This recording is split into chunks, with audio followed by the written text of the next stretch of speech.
Et bienvenue, trailers, trailers, runneuses, runners, dans ce nouvel épisode du 5 km à l'Ultra Trail, podcast qui partage des conseils pour que vous puissiez courir et atteindre vos objectifs personnels dans la course à pied. Et c'est parti pour ce débrief de mon ultra. Finalement, oui, un 24 heures trail, c'est quand même un ultra. J'ai fait 120 km et 6000, un peu plus de 6000 de dénivelé. J'attaque direct par les chiffres, mais bon, si tu m'as suivi un petit peu, tu savais de quoi il en était. Alors, c'était le 24 heures de Bruniquel, qui était à 2 heures de chez moi, dans le Tarn. C'était des boucles, voilà, c'était une boucle de 50 km, quand on se perd pas, 50 km et 2500, 2600 mètres de dénivelé positif. Voilà, donc l'objectif est peut-être de faire presque 3 boucles. J'aurais aimé faire 150 km, mais clairement, ce qui m'a manqué, c'est d'avoir anticipé le temps. Je n'ai pas anticipé le temps qu'il a fait. C'est-à-dire que les chemins étaient trop boueux. Alors, la journée était superbe, mais en fait, la veille, il est tombé, il a fait un temps vraiment compliqué, très pluvieux, très humide. Et du coup, quand on est arrivé, ouais, il faisait beau, mais par contre, les chemins, c'était fait à hockey corral, quoi. C'était la boue. Je suis tombé une fois. Ça m'a fait, tu sais, comme à vélo, quand la roue avant, elle glisse. Notamment, moi, ça m'est déjà arrivé sur les passages piétons. La roue avant, elle glisse, pof, et du coup, tu es obligé de tomber. Bah là, en fait, c'était pareil. Mon pied a chopé une espèce d'ornière glissante, et du coup, je me suis ramassé sur le côté droit. J'étais plein de boue, j'étais plein de boue sur toute la jambe. Heureusement, je suis pas tombé. Le haut du corps est resté au sec grâce à un bon travail de poignet qui m'a retenu au sol. Je me suis fait d'ailleurs un peu mal au bras, mais bon, voilà. J'en ai vu certains qui étaient comme moi, mais pire. Et je pense qu'eux, ils sont tombés dans la flaque directe. Bref, les conditions météo étaient compliquées. De toute façon, tu vas l'entendre parce que juste après, il y a à peu près 22-23 minutes d'enregistrement, comme d'habitude, d'enregistrement sur ma course. Je me suis enregistré toutes les heures, pas toutes les heures parce que sinon il y aurait 24 enregistrements. Parfois je me suis pas enregistré parce que je courais pas seul et j'étais aussi un peu fatigué. Donc c'est vrai qu'au début ça va, mais il y a un moment où on espace un peu les enregistrements. Mais bon, l'essentiel est quand même là. Je vais débriefer maintenant et après je te laisserai écouter du coup. Alors, j'ai fait ce trail pour déjà dans ma préparation de la Volvic. Voilà, je me suis inscrit au mois de mai sur le 224 km en duo. Je crois qu'il y a 6000 ou 7000 mètres de dénivelé, donc ça reste confortable sur la distance, j'entends évidemment.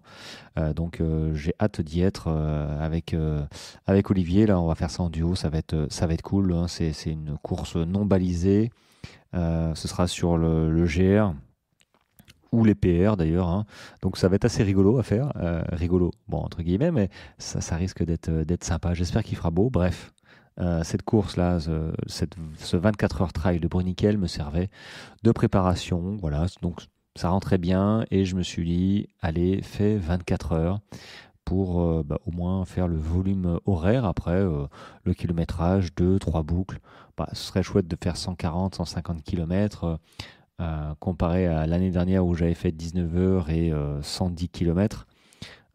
Voilà, j'étais parti comme ça et puis du coup ça m'a donné l'occasion de tester mon nouveau sac Wise. J'ai demandé avant la course, j'ai demandé un échange de taille parce que manifestement il taille un tout petit peu trop grand, je pense, pour être encore plus confortable, plus serré. Donc je l'ai emporté avec moi, je l'ai testé. Que dire de ce sac? Je ne sais pas si tu vois quel sac c'est. Les sacs Wise, c'est une marque française et éco-responsable, pas donné. Le prix du sac 280 €. Donc tu vois, c'est pas donné. Moi, je te déconseille si c'était tes premiers sacs de tester déjà avant, tu vois, d'autres sacs. Et de trouver après ce qui t'intéresse. C'est comme les chaussures, on ne claque pas 200 € dans la première paire de chaussures, normalement. Je te déconseille aussi. Mais du coup, voilà, je me suis un peu lâché sur ce type de sac parce que j'avais un Salomon avant, il me faisait mal aux bretelles. J'avais un Décathlon, je trouvais que là, j'étais entre deux tailles. Donc les flasques, voilà, créent des mouvements. Et là, du coup, voilà, ce sac avec des flasques qui se mettent sur le côté, avec des poches, deux poches kangourou sur le devant, très confortable. Donc voilà, je suis parti là-dessus. Bon, c'est plutôt voilà, un bon test. Je vais le laver, je vais essayer de. J'espère qu'il n'est pas abîmé, sinon je suis marron. Mais bon, je pense que je vais le garder parce que ça reste un très bon sac.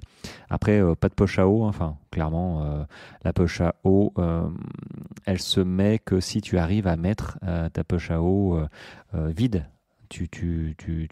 Parce qu'en fait, il faut la plier en deux, sinon l'ouverture est pas assez grande. Donc, il faut réussir à caler la poche à eau dans le dos et ensuite la remplir à poste. Alors, j'aime autant te dire, c'est mort. Ça, moi, si je commence à remplir ma poche à eau avec mon sac, enfin, à l'intérieur de mon sac, je vais en foutre partout. Donc bon, faut pas compter dessus. Je vais voir, je pense que je vais m'acheter un short ceinture pour mettre une flasque en plus l'été. Parce qu'un litre, c'est vraiment court, hein. Un litre en plein été, et à mon avis, il faut minimum un litre et demi. Et sur des courses, parfois, c'est 2 litres. Donc voilà, bon, avoir ça, c'est le point un peu perfectible. Après, le reste, très sincèrement, la veste se met bien aussi. Enfin bref, je ne vais pas faire un débrief parce que vous avez peut-être des sacs aussi. Mais si tu te poses la question, bah écoute, contacte-moi et je te dirai, je te ferai un petit vocal, tout ça, je te ferai un compte rendu.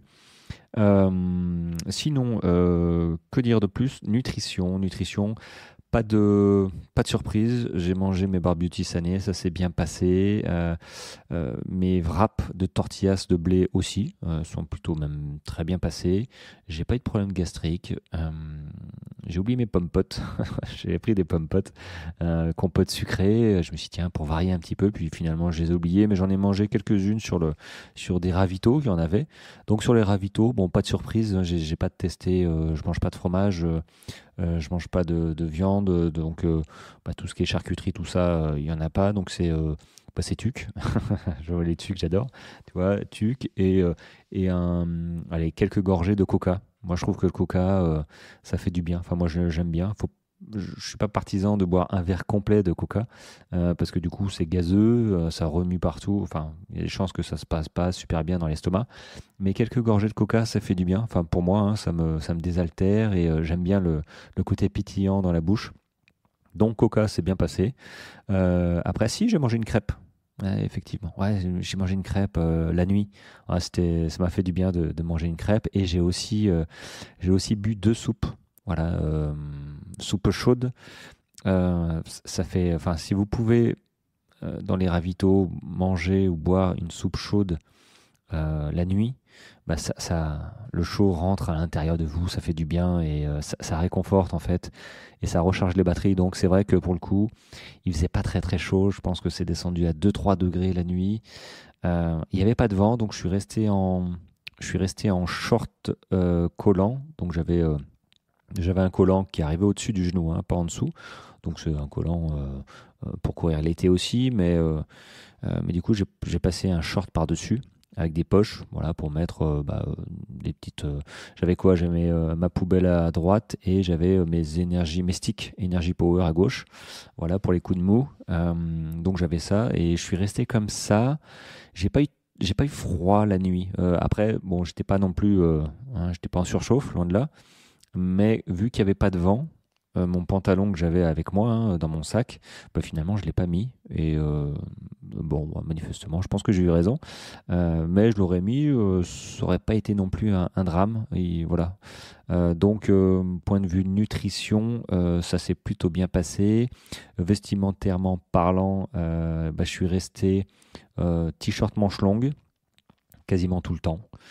Et puis quand il fait froid, hop, on met la veste par-dessus parce que c'est vrai que t-shirt manche longue sur un vêtement technique, hein, il sèche rapidement. Voilà, moi je séchais rapidement, hein, je suais un peu dans les montées et après dans le descente et les plats, bah, le t-shirt il sèche. Voilà. Et la veste par-dessus, quand il fait froid, ça permet de garder la chaleur aussi et ça coupe le vent. Donc c'est un bon combo, pardon, quand il gèle pas, quand il fait pas trop froid, quand il n'y a pas trop de vent. Voilà, parce que quand il fait frais, voilà, entre 0 et 10 degrés, courir sans veste ça peut être un petit peu frais, voilà.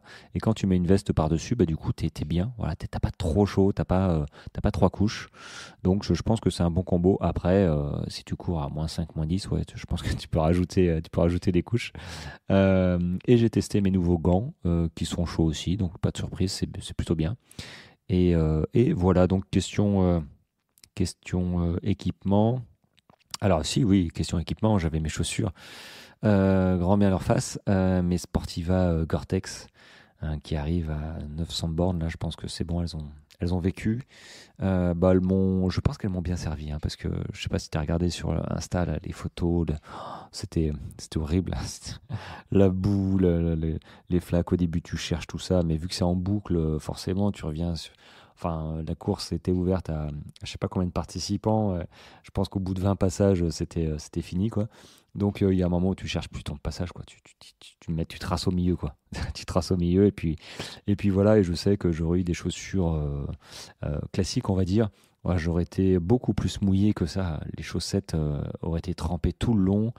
Déjà que mes pieds ont ramassé un peu, mais là pour le coup, je suis assez content d'avoir pris ces baskets qui ont fait leur temps. Donc dans bon point positif, les baskets. Après, point négatif dans ma prépa, ouais, j'ai oublié de tanner mes pieds, donc de durcir mes pieds et puis après de les hydrater. Bah, je le paye un petit peu là. À l'heure où je te parle, j'ai une ampoule à gauche et trois ampoules à droite. Tout ça parce que bah, j'ai pas tanné mes pieds et que j'ai les pieds, voilà, avec l'humidité, ça fait des cratères, hein, ça fait une peau de bébé, hein, cherche pas. Hein.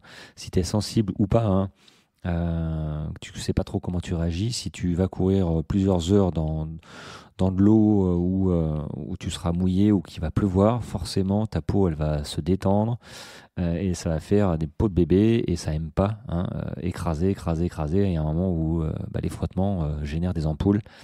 Et notamment à droite, là, j'ai eu une ampoule, je la sentais, tu vois, et je me suis dit, oh, c'est bon, ça va le faire, ça va le faire, ça va le faire. Et à 3 kilomètres de l'arrivée, pouf, j'ai senti une déflagration dans mon pied, j'ai senti un liquide se répandre, et voilà, je sais que mon ampoule s'est crevée. Et là, quand j'ai vu après, ah ouais, j'avais une grosse ampoule en fait, entre le gros orteil et l'orteil à côté, une ampoule qui descendait en plus la voûte plantaire, vraiment au milieu du pied, donc elle a éclaté et bon, ça a piqué un peu et par chance, la peau est restée, elle s'est pas délitée, quoi que ce soit, tu vois.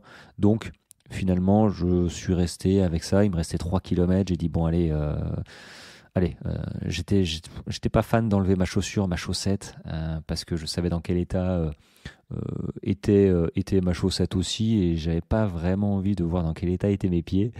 Euh, donc, euh, donc bon, voilà, je suis resté comme ça. Ça l'a fait, mais très clairement, euh, faut pas lésiner. Et j'ai couru d'ailleurs avec, je crois que c'est Sylvain qui s'appelle. Voilà, j'ai couru. Euh, je sais pas si j'ai couru non, pas le deuxième tour. Je crois que j'ai couru la moitié du deuxième tour avec lui, hein, ce qui doit faire quelques heures, hein, déjà. Et donc un Toulousain, je sais pas s'il m'écoute. Et du coup, lui, il me disait qu'il se tannait les pieds toute l'année. Toute l'année, il se tanne les pieds, il se met de la noc pour hydrater aussi. Donc c'est une solution. Ça peut être une solution effectivement de se tanner les pieds. Alors tanner, hein, ça fait durcir la voûte plantaire. Moi je sais que pour ma prochaine course, évidemment, je le ferai. Quoi qu'il arrive, je le ferai. Euh, donc, euh, donc bon, ça peut être une solution. Après, dans un audio, je crois que j'ai remercié mon podologue euh, parce que c'est vrai que au niveau des orteils, les ongles, j'ai déjà eu plusieurs ongles noirs, j'en ai perdu un. Il y en a un qui a fait la tête, mais voilà, il a tenu bon. Ben, quand tu descends, notamment là, ça a été le cas sur des pentes très raides, c'était pas très haut en altitude, tu vois, 400 mètres d'altitude, c'est pas très haut, hein. Par contre, ouais, le pourcentage, à un moment, j'ai regardé l'analyse, je suis à 40% de pente. Donc 40% de pente, ça commence à causer un peu. Et ça cause notamment dans les chaussures, hein, quand les pieds tapent au fond de ta chaussure et que tu sens que, et tu sens que c'est pas l'ongle, heureusement, qui t'arrête. Donc je sentais bien que c'était la pulpe des orteils, mais imagine, tu te coupes mal les ongles, c'est ton ongle qui s'arrête. Et c'est comme ça qu'on fragilise et qu'on perd les ongles, simplement. Donc une grosse pensée pour lui, assez rapidement d'ailleurs, hein, quand j'ai vu le terrain. Après, à refaire, c'est vrai que je me suis coupé les ongles quelques jours avant. Enfin, j'ai été chez le podologue le lundi et la course était le samedi. Ah, c'était vraiment le max du max, hein. Je déconseille d'aller voir le podologue ou se couper les ongles, même très rare. Quelques jours avant, il faut faire ça au moins une semaine avant, voilà, pour être clair, hein, laisser le temps, on va dire, de cicatriser. Mais c'est vrai que j'avais un peu la peau des orteils un peu sensible. Donc, mais bon, je regrette pas parce que si en plus je m'étais fait mal aux orteils, vu la tête de mon pied, de mes pieds, bon, là je marche comme si j'avais 80 ans et ouais, j'ai un peu de mal là, avec mes pieds, mes ampoules. J'ai pas l'habitude. J'espère que ça ne se reproduira pas, hein, mais donc voilà, faut faire gaffe avec ses pieds, hein. C'est la base de tout, les pieds, hein. Typiquement, enfin, je veux dire, en course à pied. Hein, ça porte bien son nom, hein, si tu as un problème au pied, c'est le début des emmerdes. Donc, mes chaussures, cool. Le podologue, cool. Euh, Maintenant, prépa globale, est-ce que j'aurais pu anticiper deux, trois trucs? Bon, j'ai fait 17e, j'ai fait 23 heures à peu près. Euh, bon, clairement, dans ma prépa, c'est pas mal. Je suis assez content. Maintenant, j'ai un peu souffert. J'ai souffert physiquement des cuisses, là, je le sens. Mais en même temps, les conditions de boue, clairement, c'est pas. Enfin, ça demande des efforts beaucoup plus conséquents que sur une terre rigide où tu poses ton pied, tu as les appuis solides et tu te propulses en avant. Voilà, c'est cool. Et notamment en descente, j'ai fait une vidéo où tu vois, j'étais en train de glisser, toi. Je surfais dans la boue, mais tu cherches tes appuis tout le temps, tout le temps. Tu es toujours en compensation et les cuisses, les ischios, les quadrilles, les adducteurs, descente après descente, et ben, même sur du plat, tu cherches tes appuis. C'est terrible, c'est terrible pour les muscles inférieurs. Donc clairement, j'aurais pu anticiper ça. J'aurais fait du renforcement musculaire encore plus. Voilà, j'en fais pas beaucoup, mais j'en fais suffisamment pour être bien. Mais là, j'ai pas anticipé la charge musculaire, la charge de travail d'effort à cause de la boue, très clairement. Mais c'est ça, hein, de faire des trails l'hiver aussi. Ça change de l'été. C'est des conditions où il faut s'adapter. Et encore, il n'a pas plu la journée. Ça aurait pu être encore plus compliqué, vraiment. Donc bon, je vais pas me plaindre, mais à changer, j'aurais certainement fait, ouais, j'aurais fait 2-3 séances en plus de renforcement musculaire, peut-être séance de côte encore un petit peu plus. Voilà, mais bon, je regrette pas, je suis assez content. Mais proportionnellement, tu vois, l'année dernière, j'ai fait 19 heures et 110 km. Là, j'ai fait 23 heures, donc 4 heures de plus, et j'ai fait que 10 km de plus. Donc et je me trouve plus fatigué. Donc c'est vraiment que la boue est vraiment très compliquée à gérer. Et j'ai vu des personnes, notamment dans un ravito Basse-Vie, là, compliqué quoi. Je sais qu'il y en a beaucoup qui veulent allonger les distances, mais il faut vraiment se mettre en tête que on garde que les bons souvenirs. C'est comme tout. Et quand on est sur la course, j'ai envie de dire, il y a plus de mauvais souvenirs que de bons souvenirs. Euh, Après, c'est pas non plus une généralité, mais quand même, que ce soit notamment en hiver, c'est 80%, c'est 80% de galère et 20% on profite. Vraiment, hein. Après, on garde les bons souvenirs, on est content de la performance, voilà, on s'est dépassé. Mais quand on est sur la course, on fait vraiment preuve de résilience, d'abnégation, de volonté. C'est pas une petite balade où on profite du paysage, où on est content. Non, non, on est plus dans la souffrance et la résilience que dans le bonheur. Voilà, faut vraiment se mettre ça en tête que ouais, les ultras, ça se prépare et même quand c'est préparé, euh, c'est pas forcément la joie. Hein. Et puis d'autant plus quand il se passe des trucs, la nutrition, ça se passe pas bien parce que il y a des jours où ça passe pas, t'es fatigué, enfin, toi, ce genre de choses, ça s'anticipe pas. Et c'est vrai que j'ai reçu beaucoup de commentaires. Et je sens à travers les commentaires que les gens pensent que les courses d'ultra, endurance comme ça, c'est cool. C'est super et tout et tout. Alors oui, c'est super, il n'y a pas de problème. Mais c'est super après coup, quoi. Enfin, j'ai envie de dire, après coup, c'est super. Dans la course, il y a quelques moments qui sont super, j'avoue. Clairement, les paysages, il y a des fois où tu te sens super bien, donc tu dévales, tu te sens super fort. L'été, il y a des paysages de fou. C'est pour ça que je préfère les trails et les ultras l'été que l'hiver, et notamment en montagne. Mais sinon, en dehors de ces allez, 20%, j'ai envie de dire, c'est pas la joie non plus. Hein. T'es dans l'effort, ça reste un sport. Voilà, c'est pas du tricot. Enfin, du tricot, j'ai rien contre le tricot, mais voilà, tu fais appel à des qualités que normalement tu as développées petit à petit à travers tes entraînements, à travers les années. Et oui, il faut s'entraîner et entraîner aussi le mental pour terminer ses courses. Déjà s'engager, puis terminer ses courses. Donc l'ultra, c'est génial, mais surtout après coup.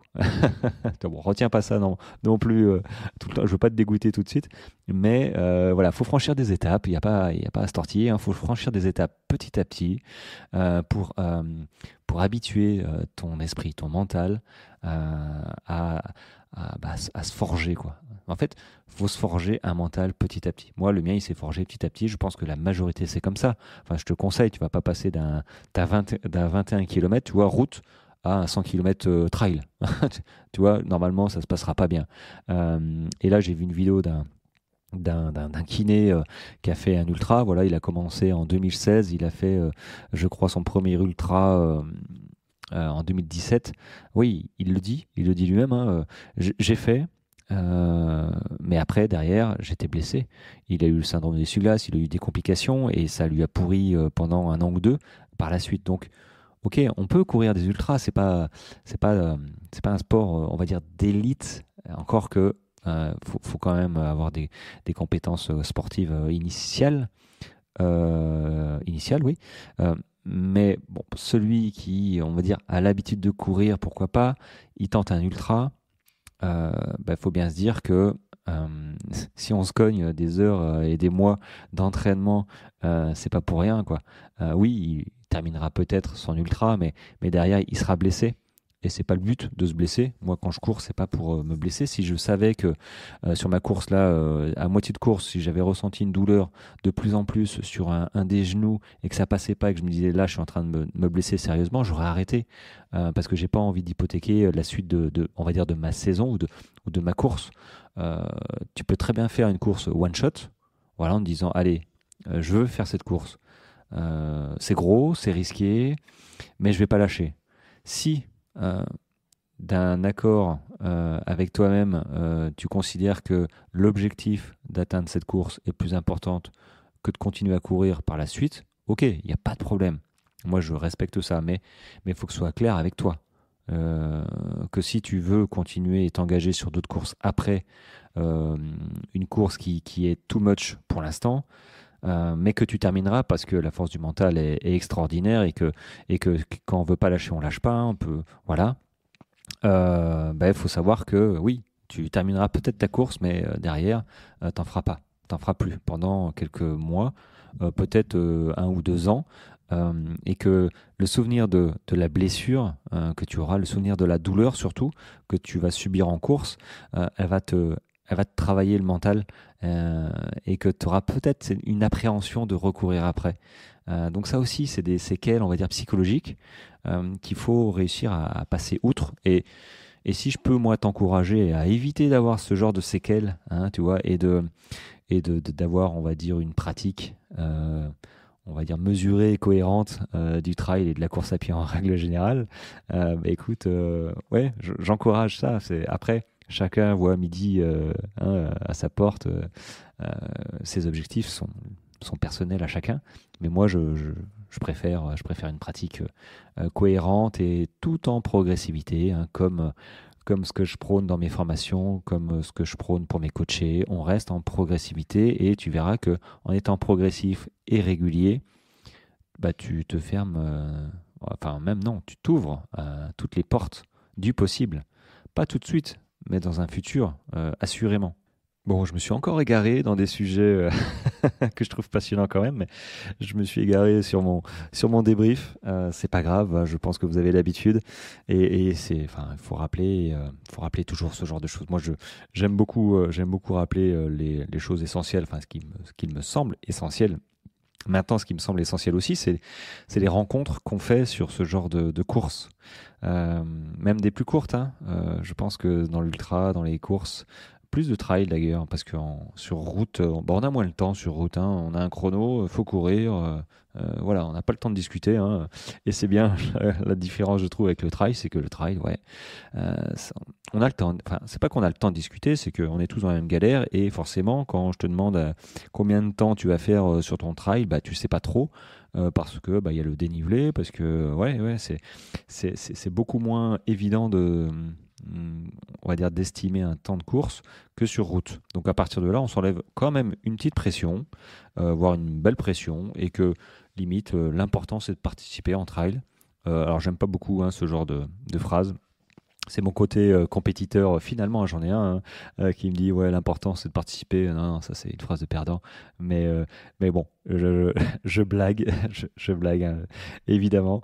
Mais c'est vrai que euh, les rencontres sur les trails et les ultras, bah, c'est essentiel. Enfin, c'est essentiel.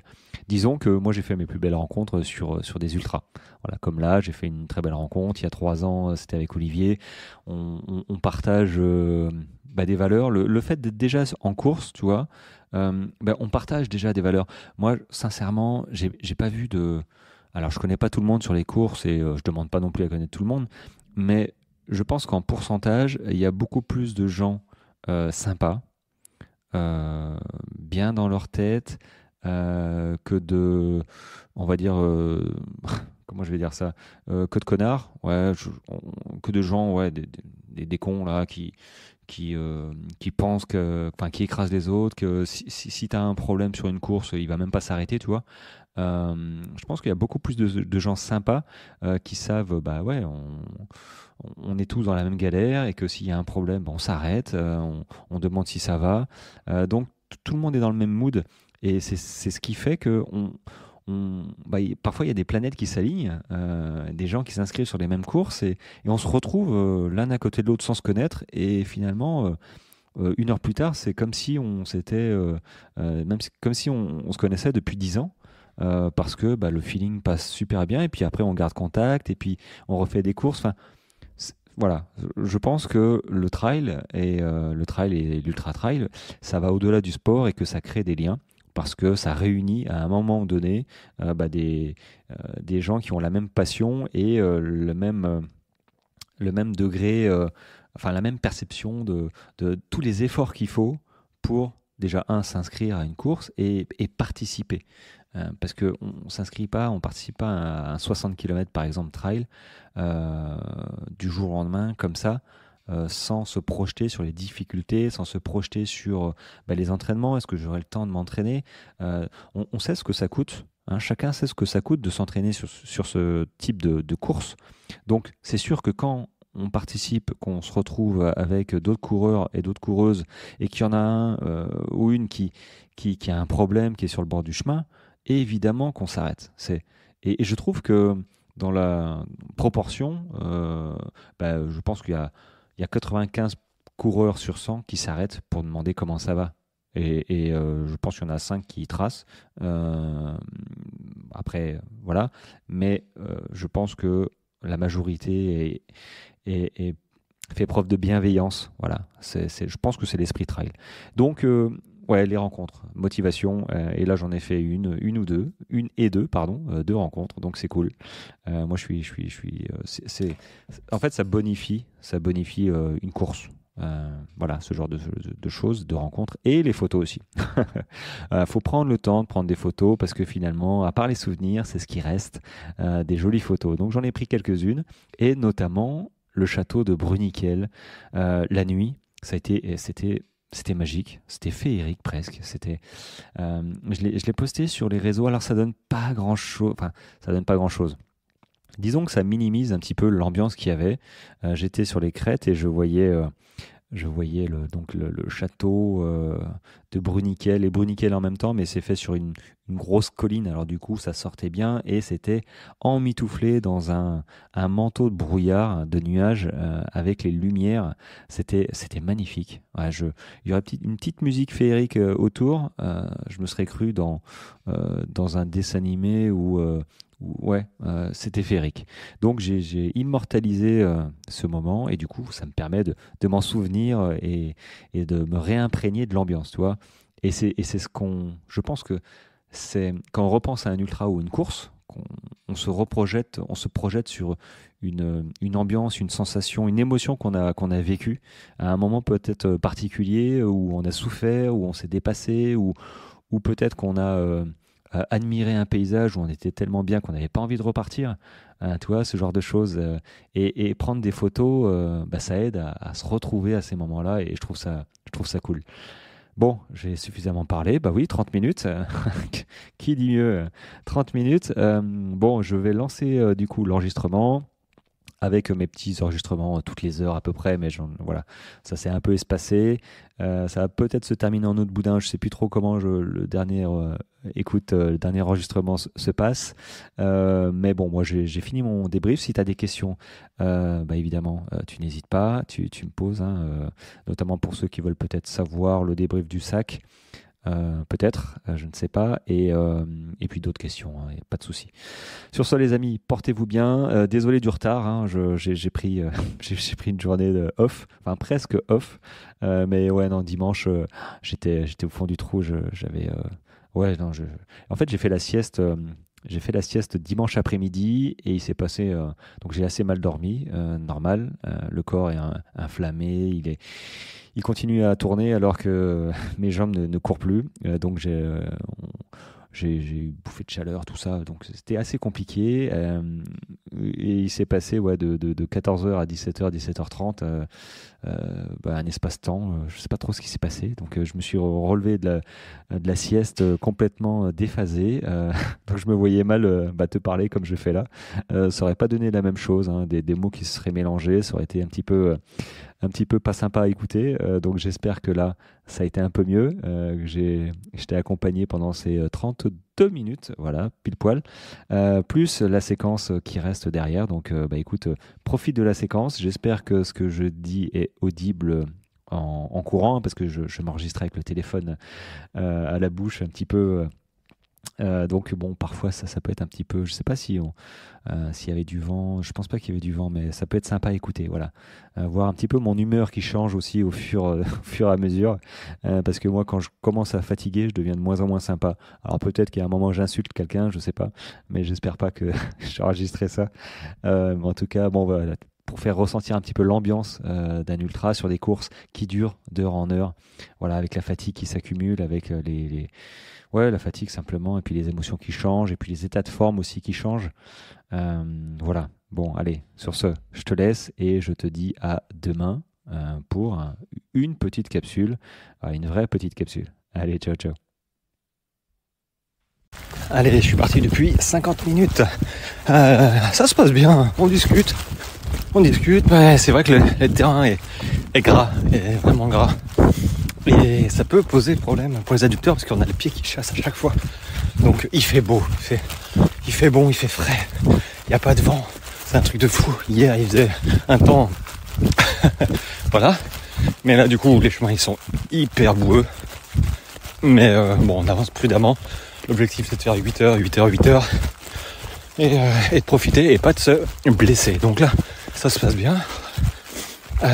Car ouais, 50 minutes, 5 km, presque 6. Donc je suis une moyenne de 8,2, tranquille. Et voilà, on se retrouve plus tard. Allez, presque 2 heures de course. Je viens presque 13 km. Bon, j'ai un peu les ischios qui sont un peu durs. Mais bon, à part ça, ça va. J'ai bu, je me force à boire pour essayer d'avoir au moins 60 à 80 grammes de glucides. Donc j'ai déjà mangé une galette de Faritas, une demi-barre et presque une gourde isotonique. Donc bon, pour l'instant ça va. Je transpire pas mal, il fait très chaud. Mais on va voir, voilà, je vais voir comment ça se déroule. En tout cas, c'est une belle journée pour courir. Allez, première grosse descente et une petite pensée pour mon podologue que je remercie parce que je sens que mes pieds tapent au fond de ma godasse et j'ai pas mal aux orteils. C'est parfait. Donc voilà, pour 37 €, ça m'a peut-être sauvé ma course. Donc voilà, une petite pensée pour lui. Ça fait un petit peu plus de 2h, 2h10 là. Et du coup voilà, renforcement musculaire aussi, hein. Les quadrilles, petit exercice, les squats, ça fait du bien, on sent que c'est fort. Bon, je sais pas combien de temps ça va durer, mais voilà. Voilà quoi. 2h, 3h05. Et voilà, j'ai discuté avec une Anglaise et on s'est perdu. En plus ça descendait, donc il a fallu remonter. Le balisage était un peu moyen. Mais bon, donc on est remonté. C'est un petit peu chiant. C'est pas bon de se perdre. Ça fait 3 heures. Faire des kilomètres en plus, c'est un peu gavant. Mais bon, en même temps, bon, c'est le jeu. Je vais faire un peu plus gaffe, c'est pas grave. Ce qui est important, c'est de garder une foulée à peu près légère, malgré la boue. De petites foulées, pas s'écraser, pas se laisser envahir par les éléments, la boue, la fatigue qui commence gentiment à arriver. Bref, rester un petit peu compact, détendu en même temps, mais garder une petite foulée légère. Voilà, et puis ça roule. Allez, 5 heures de course, 35 km, ce qui fait une moyenne de 7 km/h. Ce qui ferait 50, la bout de 50 km en 7 heures. Donc ce qui est pas mal, c'était dans les temps. Je suis même un tout petit peu en avance, mais ça va se dégrader après, hein, parce que physiquement déjà, 5 heures, c'est compliqué. Mais c'est normal, hein, on peut pas être frais tout le temps.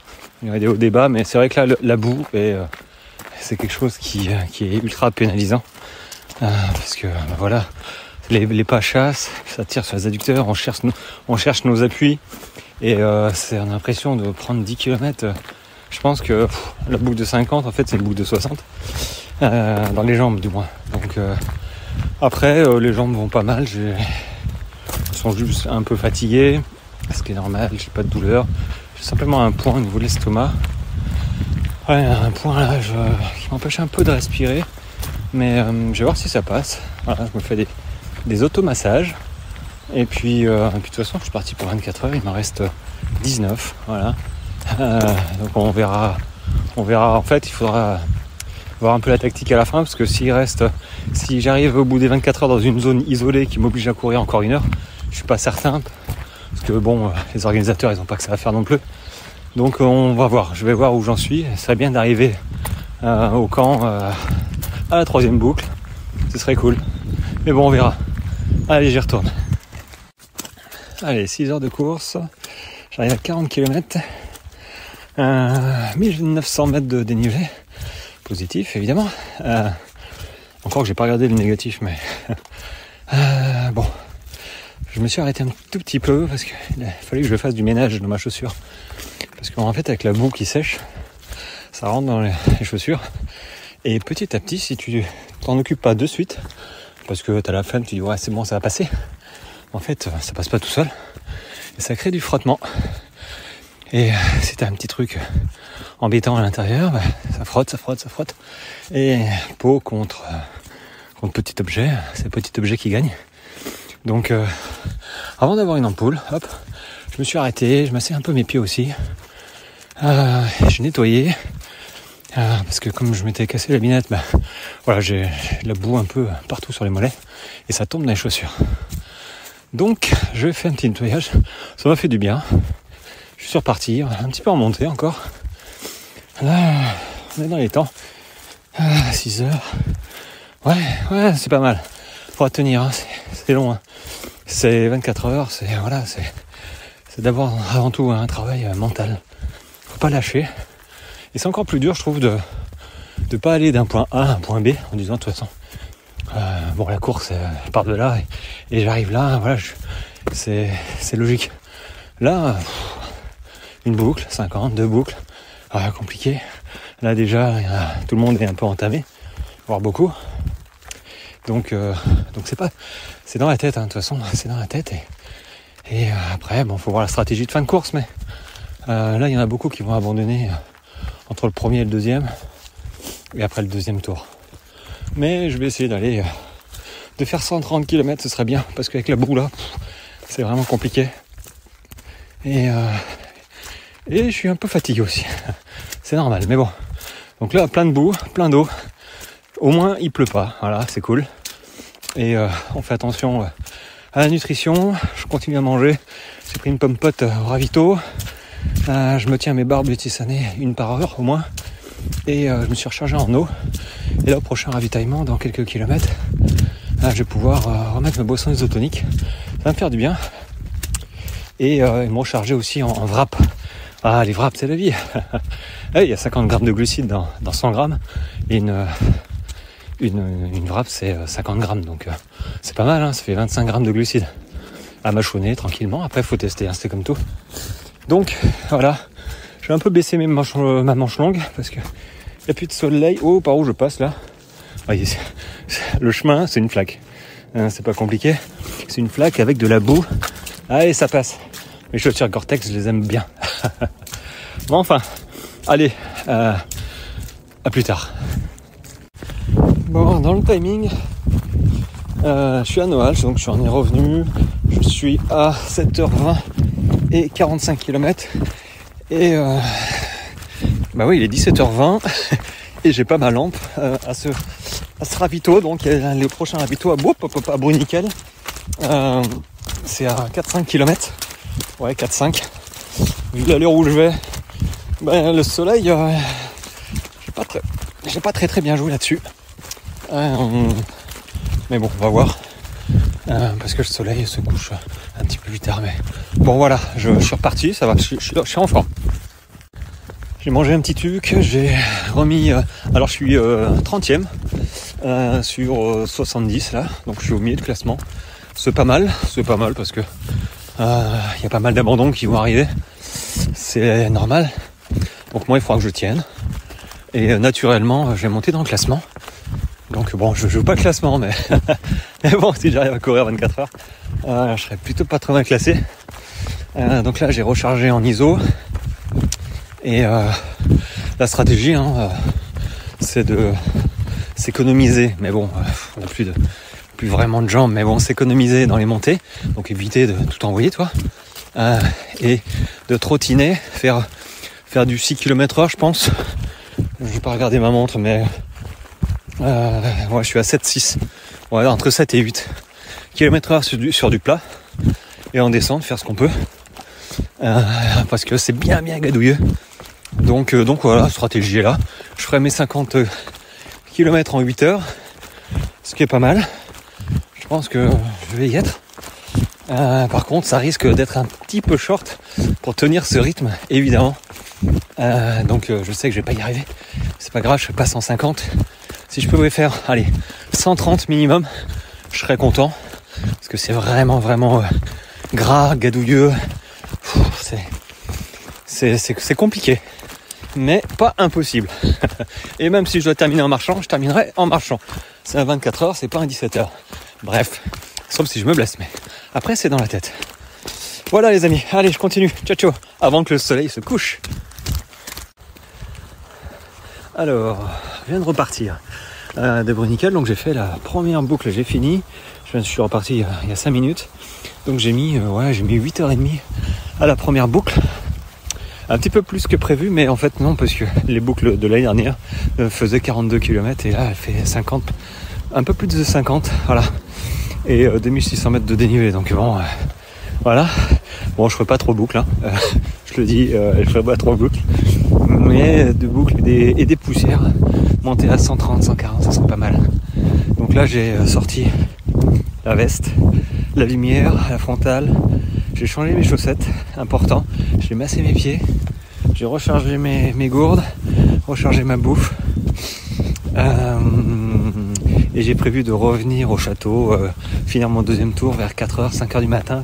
Quand ça fera vraiment froid, je changerai mon t-shirt. Parce que j'en ai un autre. Et j'ai mon pantalon dans le sac. Donc si j'ai envie là, je peux mettre en pantalon. Mais il fait froid. il n'y a pas de vent, donc voilà, les cuisses sont pas mal. Je me suis pas arrêté beaucoup parce que j'ai pas envie de me refroidir, vraiment. Et ça a été une très belle journée. Là, il est 18h56, 19h et il fait nuit. Donc la nuit va durer longtemps, elle va durer plus de 12 heures. Faudra être prêt. Mais c'est le jeu, c'est le jeu. Donc bon, après l'avantage c'est que j'ai l'impression que les chemins finalement ont un petit peu séché. Je me fais peut-être une idée, mais j'ai l'impression que parce que très boueux, donc ça tire sur les adducteurs, ça tire sur les cuisses. On a les appuis qui fuient, c'est assez désagréable. Et le seul avantage c'est dans les descentes où je peux faire ski nautique. Hop, ça c'est cool. Mais c'est tout ce qu'il y a parce que c'est vraiment galère. Après il pleut pas, il fait beau, je vais pas me plaindre, il n'y a pas de vent. Donc voilà, c'est parti. J'ai un petit regain d'énergie. C'est surprenant, 60 km, 10 heures de route, j'allais dire 10 heures de course. Et faux plat montant, je suis en train de monter en tempo. Alors que il y a un quart d'heure, je traînais un peu la jambe et puis il y avait un gars devant moi et j'ai rattrapé. Et puis je me dis que de toute façon, voilà, j'ai pas mal aux jambes. Enfin, oui, les jambes sont fatiguées, mais plus ou moins fatiguées finalement avec l'effort. Bah voilà, c'est l'un entraîne l'autre, donc le mental entraîne les jambes et inversement. Donc il faut pas se laisser miner, faut pas se laisser, faut se redresser, lever la tête, profiter. J'ai payé pour être là et il me reste encore un petit peu de temps. Donc c'est un petit peu tôt pour baisser la tête. Et l'heure de question que je baisse pavillon tout de suite, pas avant 24 heures. Donc du coup, voilà, je me retrouve à faire une bonne allure. Je suis à 5 km/h, faut dire. 5 km/h, faux plat montant dans la forêt avec de la boue. C'est pas si mal que ça. Voilà, j'ai mangé une galette de tortillas entière. Bon, c'est peut-être un peu too much. Je sais pas trop, je vais voir comment mon poing à l'estomac est passé. Je sais pas trop pourquoi. Mais il est passé, donc j'aspire mieux. Et puis c'est bon quoi là. C'est vraiment génial. Bon, la nuit comme ça, par contre c'est un peu tôt, alors la nuit va durer longtemps. Il n'y a pas de vent. J'entends cris des hiboux de temps en temps. J'ai pas vu d'animaux, mais j'ai pas hâte d'en voir en fait. J'ai clairement les petits yeux là. Bon allez, je te laisse, il faut que je cours. C'est plat maintenant. Allez, let's go. C'est intéressant à remarquer, mais on court pas tout le temps pareil, de la même façon sur une course, sur un ultra ou même un 40 km. Dans les descentes, je m'aperçois que je suis pas toujours en train de poser le pied, mes deux pieds et ou faux plat descendant, tu vois, pour basculer vite. Je m'aperçois que pour économiser et puis modifier les appuis pour faire fonctionner d'autres groupes musculaires, j'ai ce que j'appelle un pas, comment on appelle ça, tu poses le talon mais hop tu bascules vite, donc un pas rasant. Donc faut pas faire ça n'importe où non plus, mais j'alterne pas rasant quand je peux. Donc j'attaque avec le talon amorti presque quoi, et je bascule, donc ça fait moins d'impact. Alors ça fait fonctionner d'autres muscles, mais du coup ça permet d'économiser le muscle qui est le plus utilisé généralement, parce que naturellement je reviens sur une foulée médio-pied. Hop, alors attends, à gauche, pas que je me trompe. Et du coup voilà, faut apprendre à varier un petit peu les appuis. Comme en montée, c'est pareil, se redresser, appuyer sur les genoux, appuyer sur les bâtons, voilà, faut varier. Allez, 13 heures de course, j'en suis à 74 km et 3600. Que dire, je trouve que le sol ça a séché, mais du coup il devient collant. Et je sais pas lequel est mieux finalement. En fait ça fait un petit peu ventouse. Donc c'est un petit peu délicat, c'est un peu perte d'énergie.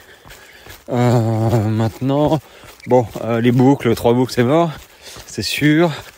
On va essayer d'arriver à 4h, 5h à Bruniquel pour terminer le 100 km. Et essayer de faire un 120, voire peut-être déjà 120 en fait. Parce que les conditions sont un petit peu... Ouais, c'est de la boue séchée, là, ça fait vraiment tousser. Donc voilà, sinon après, bon, les jambes sont fatiguées, mais le mental est là, il fait pas trop froid, on enlève la veste, on la remet, il n'y a pas de vent. Donc là, je suis sans veste, je suis manche longue, avec toujours les manchons de compression qui tiennent aussi chaud pour les mollets. Et puis on roule, on roule, il n'y a pas de souci. Juste un petit problème de lampe, j'ai l'impression qu'elle se décharge vite, mais c'est pas la première fois. Donc je suis passé en version minimaliste. Bon, pour l'instant ça va. Et je sais pas si je peux la charger, si j'ai pris le bon câble, mais bon, c'est pas grave. Le tout c'est bon, de toute façon si ma lampe lâche, voilà. Mais dans la tête, voilà, continuer. Il y a des chiens qui aboient un peu de partout. Il fait calme, hein. C'est courir la nuit, ça permet de repenser un petit peu à soi. Bon, en même temps, on est un peu crevé, mais bon, voilà. On reconnaît pas du tout en fait les passages quasiment, sauf 2-3. Mais enfin, pour moi, c'est une autre course là, c'est une autre boucle la nuit. Et vraiment, à moins d'être du coin pour reconnaître, vu qu'on est un petit peu enfermé. Alors, il y a une très belle lune. Ça c'est vraiment chouette, ce qui contribue aussi à baisser la température évidemment. Donc je mettrai les gants, le bonnet, pas le bonnet, le bof, le tour de cou là, et puis on verra bien. Je remettrai peut-être la veste, mais là pour l'instant il n'y a pas de vent, c'est pas mal. Faut éviter d'être en surchauffe, parce que du coup tu transpires pour rien. Ton t-shirt il se mouille, et une fois qu'il est mouillé, il est mouillé. Donc c'est un petit peu dommage, t'as pas d'autres couches à mettre par-dessus. Donc là pour l'instant, tant que j'ai pas froid, mais c'est vrai qu'après la ravito là, à Passoal, j'ai oublié son nom, voilà, à Noual, ça a piqué quoi, parce que du coup il faisait chaud, il faisait bon, on est sorti de là, pouf, je dis allez, j'ai sorti le bonnet, j'ai sorti le temps de me réchauffer, mais oui, il faut vite se réchauffer en fait. Puis après, il faut enlever les couches, sinon tu transpires et c'est pas bon non plus. Donc voilà, faut gérer ses couches. Et si tu sais pas comment faire, j'ai une newsletter sur l'oignon, sur les couches, la superposition des couches au niveau du haut, qui pourrait t'intéresser. N'hésite pas à me demander, je te l'envoie. Et puis voilà, allez, on continue, let's go. Alors, je suis reparti sur la troisième boucle, que je ne ferai pas entièrement évidemment. Il est 5h40, il fait très très froid, mais il n'y a pas de vent, donc là il faut juste le temps que je me réchauffe. On va commencer par une petite montée, ça fait 5200 mètres de dénivelé. Le but du jeu là, c'est que je rejoigne Noual, qui est une base vie, et c'est à normalement 3h30. Après je pense que j'arrêterai là-bas parce que j'ai pas le temps de rallier un autre. Je vais me retrouver en pleine pampa et j'ai pas envie de courir 25 heures dans ces conditions, pour tout dire. Et donc alors je cherche les petites loupiottes, ça se voit bien avec le soleil, avec la nuit. Donc voilà, après j'ai pas enlevé mes chaussures parce que je pense que c'est pas très beau.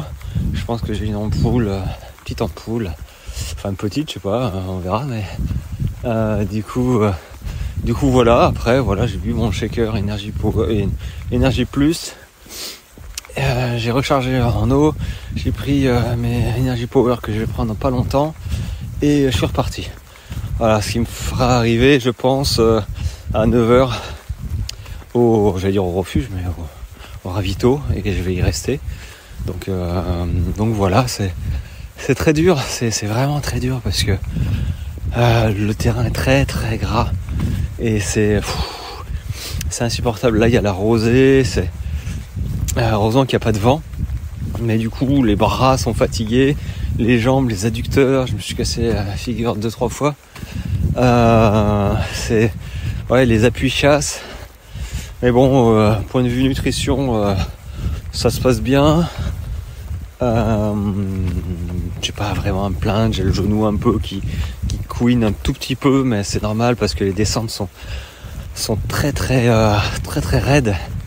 Et il y en a beaucoup en fait. Monter et descendre, c'est très abrupt.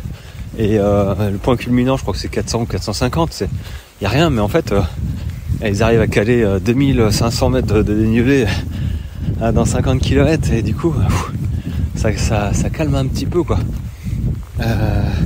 Donc voilà, c'est reparti.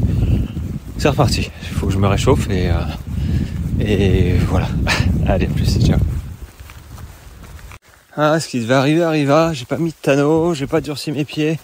Et à 3 km du ravito du dernier, bon, il me reste que 3 km, mais j'ai mon ampoule, je sentais que j'avais une ampoule et elle a éclaté. Ça fait pouf dans la godasse. Et j'ai pas le cœur de retirer ma chaussure. Plein de boue là. Du coup, voilà, on change un peu la foulée, serre les dents. Bon, je vous déconseille de faire ça s'il vous reste beaucoup de kilomètres. Bon là, il me reste 3 km, j'ai une montée. Et après, normalement, c'est bon. Donc ça devrait le faire, mais... Et oui, je savais que ça allait arriver. C'est pas grave. Après, un coup d'élasto, on perce, on met un élasto. Tout aurait joué, mais avec la boue... j'ai pas envie de retirer ma godasse à 3 km de l'arrivée. Hop, voilà. Et c'est farci de flotte. Hop, voilà, super. Allez, on continue, j'ai presque fini.